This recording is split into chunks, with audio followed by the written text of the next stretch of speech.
shot of what's happening right now on my first day without any children for the whole day. Yeah, right? These guys, they don't know what to think about it. It's so quiet in here. You probably hear the water running right now because I'm trying to make hard-boiled eggs. I have a good recipe for you if you haven't already checked it out. One of my fun videos. Anyway, so now that I've lost you, let me see if I can reel you back. So have you ever found yourself being your worst critic? Because Dave and I have gotten back into parenthood, and I love that show. If you haven't watched that show, it's like real life. It's real life. It's family through and through. I'm pretty sure I had 2 boys and 2 girls, so I can emulate that family a little bit more spiritually. But yeah, pretty much that family. So what I was inspired by on this show recently, because we started it all over, so it's still in season 1, I believe, maybe season 2, might be season 2, where Amber is debating meeting with someone and talking about college. I have socks in my hand. Awesome. And she doesn't want to do it. She doesn't want to do it. She, of course, doesn't tell her mom why, because kids never tell their parents anything.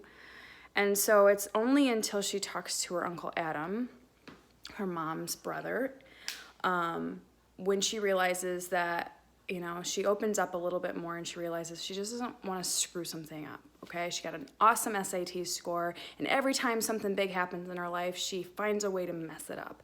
And so she didn't want to mess this up. She didn't want this big old bubble to pop right in her mom's face and be the reason behind it. So she didn't want to meet with this person about college.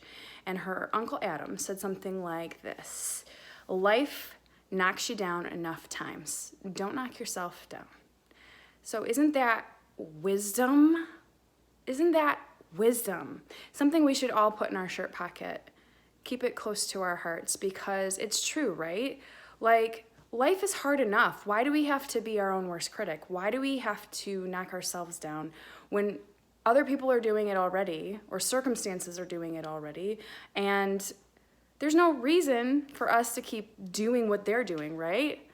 We don't need to add to the inevitable knockdown.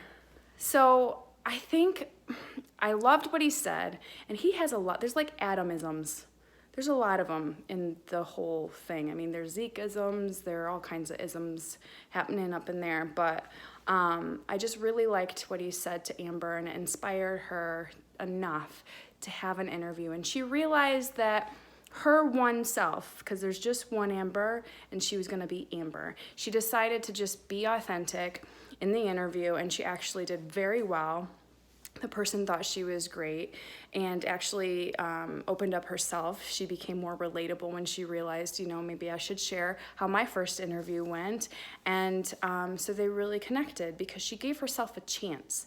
And so that's what I want to encourage you to do today. How I was encouraged was that, you know, I'm not going to knock myself down when everything else already has the potential of doing that. Life is hard enough. I don't need to be hard on myself more than necessary. I think it's good to push yourself. It's good to challenge yourself. That's part of why I do this, is to keep me sharpened and focused and,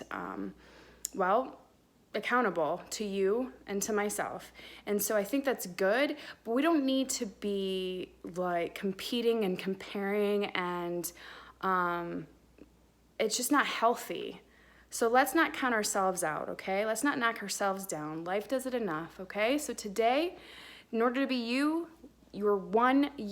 given the one life to live that you've been gifted, just give yourself a chance. Give yourself a shot, maybe a shot no one else would have given you, because, you know, there's something on the other side of it. I promise you. If it's not self-realization in some form, it's going to be something else, something big. I promise. So take it or leave it. Until tomorrow, have a great afternoon. Bye.